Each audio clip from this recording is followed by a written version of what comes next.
Sa iba pang ulat, bahagyang nagkainitan sina Senador Alan Peter Cayetano at Buhay Party List Representative Lito Atienza dahil sa pagkakaiba ng opinyon kaugnay sa isinasagawang investigasyon sa umano'y overpriced na Makati City Hall Building 2. Ang buong ulat ihatid sa atin ang aming kasamang si Sam Ramirez, live via phone patch. Sam, magandang hapon sa iyo. Magandang hapon din sa iyo, JC. Sa isinagawang kapihan sa isang sikat na hotel kanina sa Maynila, bahagyang nagkainitan si Senator Alan Peter Cayetano at Buhay Party List Representative at dating Manila Mayor Lito Atienza. Nagkaiba kasi ang dalawang mambabatas hinggil sa isinasagawang investigasyon ng Blue Ribbon Committee sa umano'y overpriced na Makati City Hall 2 kung saan nadadawit si Vice President at former Makati City Mayor Jejo Marbinay.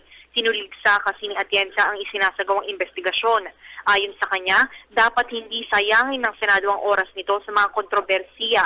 Hayaan na lang daw dapat ng Senado ang Ombudsman at Commission on Audit na ipagpatuloy ang paghahanap sa katotohanan at mag-focus na lang sila sa mga pagbibigay ng solusyon sa kaliwat ka ng problema gaya ng pagpalya ng MRT at mabigat na daloy ng trapiko dito sa may Metro Manila. Dagdag pa ni Atienza, pwede naman maghain ng impeachment complaint laban kay Binay.